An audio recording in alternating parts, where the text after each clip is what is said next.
আচ্ছা, এবার দেখো আমরা এলকিনের নামকরণ করব, ঠিক আছে? তো এলকিনের সাধারণ সংকেত হচ্ছে সিএন এইচ টু আইসেন। আগে অ্যালকেনের বেলায় কি ছিল, +2 ছিল, কিন্তু এলকিনের নামের সাধারণ সংকেত হচ্ছে CnH2 ঠিক আছে? যেসব জৈবীয় যৌগের অণুতে কার্বন কার্বন দ্বিবন্ধন বিদ্যমান থাকবে তাদেরকে বলা হয় এলকিন, ঠিক আছে? অ্যালকেনগুলোর নামের বেলায় যেমন এখানে এন এর মান 1 থেকে শুরু হতো, কিন্তু এখানে এন এর মান শুরু হবে 2 থেকে। কেন 2 থেকে? কারণ কারণ যদি আমরা দ্বিবন্ধন বানাইতে চাই কমপক্ষে 2টা কার্বনের প্রয়োজন হবে, ঠিক আছে? যার কারণে এখানে এন এর মান কোথা থেকে শুরু হবে বলতো, 2 থেকে শুরু হবে। আচ্ছা, তাহলে আমরা এখানে এন এর মান 1 হবে না, এখানে আণবিক সংকেত হবে না, গাঠনিক সংকেত হবে না, কার্বন পরমাণুর সংখ্যা 1ও থাকবে না, নামও থাকবে না। মিথেন মিথেন হয় কিন্তু মিথিন হয় না। বুঝতে পারছো কি ব্যাপারটা? আচ্ছা, এখন দেখো আমরা এখানে যদি 2 বসাই, এন এর মান 2, ঠিক আছে? তাহলে এখানে পাবো আমরা C2H4, C2H4। বুঝতে পারছো? এখন এটার গঠন সংকেত দেখো, এই কার্বন পরমাণু কয়টা আছে, 2টা। এই যে কার্বন 2টা লিখলাম, মাঝে আমরা দ্বিবন্ধন প্লেস করলাম, ঠিক আছে? এখন দেখো প্রত্যেকটা কার্বনের 4টা বন্ধন থাকা জরুরি। 4টা বন্ধন মানে 4টা হাইড্রোজেন, 4টা বন্ধন থাকা জরুরি। তো এখানে এই কার্বনের বন্ধন কয়টা আছে, 2টা। আরো কয়টা বাকি, 4টা মিলাইতে 2টা, যতটা বাকি ততটা করে হাইড্রোজেন দিবা, CH2। তারপর এই কার্বনের একই অবস্থা, এই কার্বনের 2টা হয়েছে, 4টা মিলাইতে আরো কয়টা বাকি, 2টা, তাহলে CH2। তাহলে কার্বনের সংখ্যা কতটা, এখানে 2টা, ঠিক আছে? তোমাকে যদি বলা হয় 2 কার্বন বিশিষ্ট এলকিনের নাম কি, 2 কার্বন বিশিষ্ট এলকিনের নাম কি, তাহলে সেটাকে কি বলবে তুমি, ইথিন। 2 কার্বন বিশিষ্ট অ্যালকেনের নাম কি, ইথেন। এভাবে মনে রাখতে হবে কার্বন সংখ্যা চিন্তা করে, এটার নাম হচ্ছে ইথিন।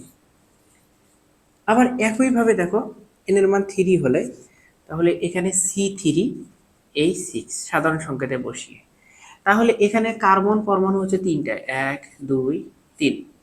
তুমি যে কোনো এক জায়গায় দ্বিবন্ধন দিবা, ঠিক আছে? যে কোনো এক জায়গায়, অনেকে করে কি এখানেও দ্বিবন্ধন দেয় এখানেও দ্বিবন্ধন দেয়, তখন যৌগটা হবে ডাইইন, ঠিক আছে? তোমাকে যে কোনো এক জায়গায় হয় সামনের দিকে দ্বিবন্ধন দিবা অথবা পিছনের দিকে, তো যে কোনো এক জায়গায়, তো আমরা সামনের দিকেই দিলাম।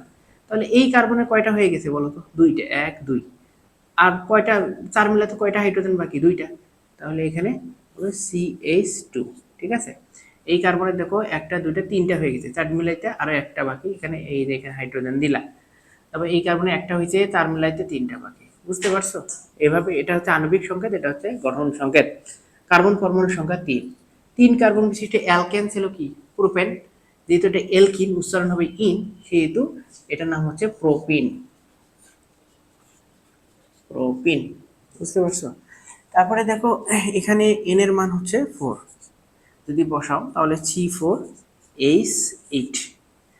ঠিক একইভাবে 4টা কার্বন, 1 2 3 4, যে কোনো এক জায়গায় তুমি ডাবল বন্ধন নিতে পারো, ঠিক আছে? কিন্তু শুধু একটা জায়গায় নিতে হবে।